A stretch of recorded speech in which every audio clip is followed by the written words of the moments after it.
The rain against the window of the taxi blurred the neon of downtown Chicago. At 22, I had a fiancé I'd never properly met. His name was Elliot, a name that sounded like piano keys and soft sweaters. My mother had arranged it years ago, when I first told her I liked boys. She'd been thrilled in her way.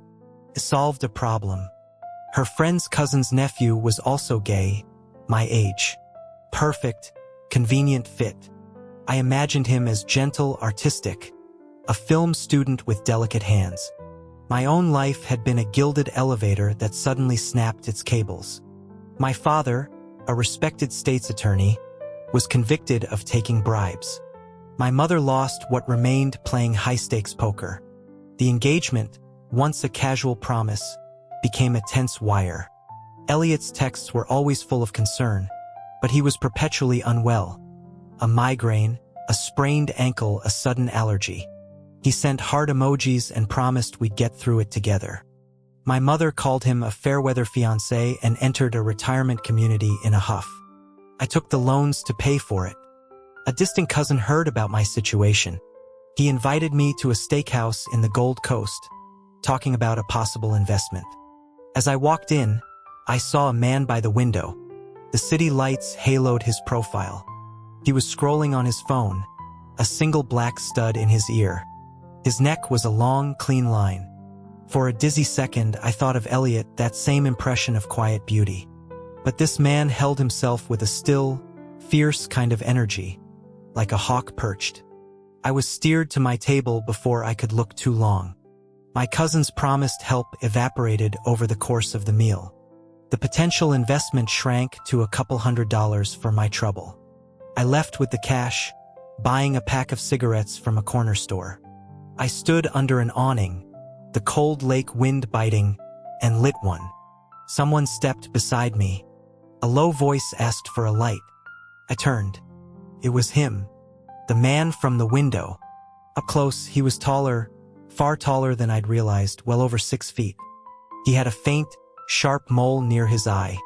He leaned in, the tip of his cigarette meeting mine in the damp air. Our eyes held. That was forward, he remarked, his voice a dry rumble.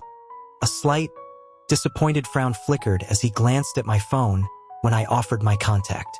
He scanned the QR code. My profile name was Top. He finished, pocketed his phone with a shrug, and walked off into the drizzle without another word.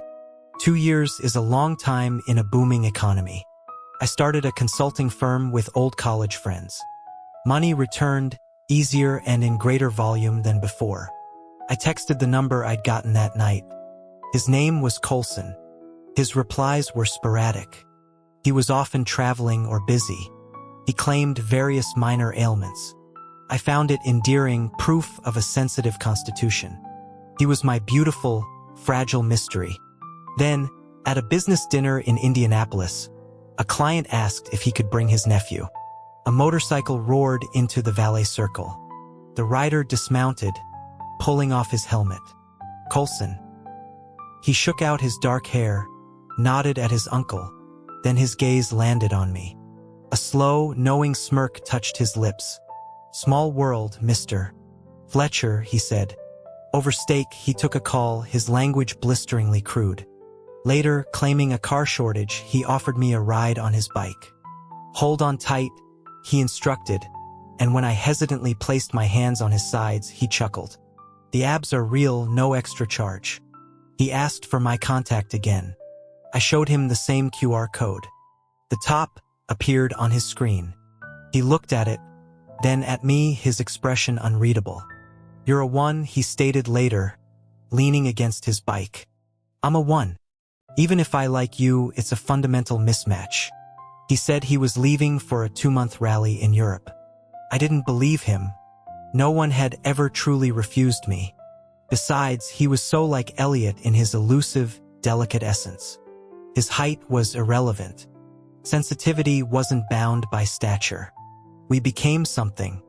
He'd invite me to his loft in the West Loop, where his friends, artists, mechanics, adrenaline junkies, played chaotic drinking games.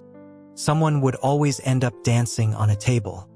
Coulson would watch me sipping whiskey from his favorite chipped mug, looking amused. One night, by the floor-to-ceiling windows, the city a grid of light below, he pulled a curtain around us. "Mind if I try something?" he asked, and then he kissed me. It was clumsy, almost aggressive. It was nothing like I'd imagined. Elliot and I had never gotten that far. "We should practice," Coulson said against my mouth. We did. That night, in his bed, it was a contest of will. Afterward, he lay shirtless, asking for a cigarette. In the dim glow, I told him about Elliot. How my mother had arranged it. How he was fragile, kind, and had faded away when times got hard. "You remind me of him," I admitted, feeling generous. "If you're okay with that, we could keep seeing each other." Coulson blew out a long stream of smoke. "Remind you of him? Did he fuck you like that? Is that the similarity? You need your vision checked, Fletcher." He became my dedicated, contradictory companion. He raced motorcycles, disappeared for weeks at training camps, and came back smelling of gasoline and open air. Our routine was efficient. A shower, a kiss, sex, another shower, food or sleep. He hated the expensive gifts I bought.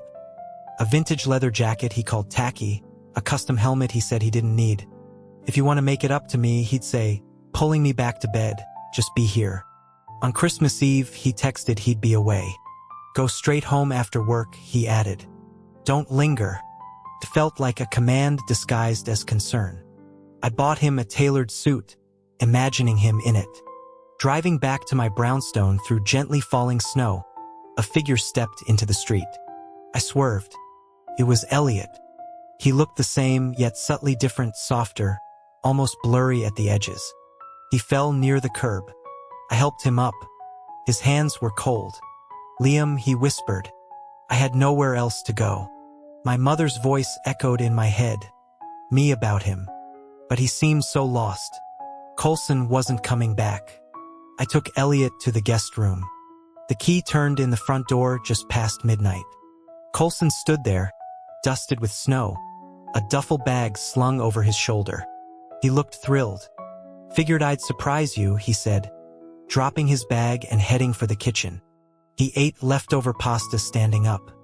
Then he came to the bedroom, his hands cold and damp from melted snow, reaching for me.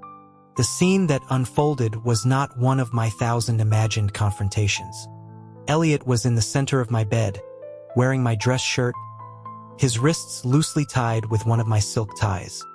He'd been trying to pose, but had tangled himself. He looked absurd. Coulson froze. I froze. Elliot blinked. "Mr. Fletcher," Elliot stammered, looking between us. "I didn't realize you had company. This is what you call not feeling well?" Coulson's voice was dangerously quiet.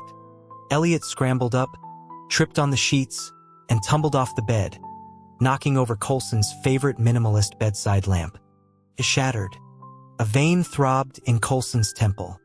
My instinct was flight. Elliot, panicked, clutched my arm and pressed a sloppy kiss to my cheek. Coulson moved. He pulled me behind him and Elliot flinched back, grabbing a heavy glass paperweight from the nightstand. He hurled it. Coulson twisted, shielding me, taking the impact on his back. A shard of glass stuck in his shoulder blade, blooming crimson through his thin sweater. Elliot gasped, grabbed his coat, and fled. Silence, broken by Coulson's steady breathing. I tended to the cut, my hands shaking. A small ring box tumbled from his jeans pocket. He snatched it back before I could see. Later, trying to be helpful, I unzipped his duffel. It held no clothes, only a mass of deep red roses, their stems stripped of thorns, nestled with fairy lights and a worn-looking teddy bear. The bear held a small pillow with clumsily stitched letters. "Marry me." The air left my lungs. I carried the roses to the bed, surrounding him with them. I took the ring box from his pocket. I knelt. "You just want me to suffer, don't you?" Coulson said, his jaw tight. He picked up a rose, spinning it slowly. "How are we alike? He's a wilting daisy. I'm not." I'm the one who put a ring in my pocket to bring home to you." He took the box, opened it, and slid a simple platinum band onto my finger. He handed me its twin. "Put it on me." "You politely declined," I murmured, dazed. "And you, Liam Fletcher, are spectacularly bad at taking a hint." He pulled me down into the roses. That night, he was a storm of motion and words, cataloging every way I was a fool, every difference between Elliot's calculated weakness and his own stubborn strength. He was nothing like my fragile white moonlight. He was the sun, relentless and real. In the morning, I ached. He was gone. On my phone, a notification. Coulson had posted a picture of the roses and the bear. The caption was, "Merry Christmas, mine." I realized how little I knew of his world. I'd never been to a race. I'd assumed his passion was a phase, his intensity a threat to the quiet. Stable life I thought I needed, the life I was building while quietly trying to clear my father's name with the evidence I'd found in his old study. Stability. It was a fortress I'd built for myself.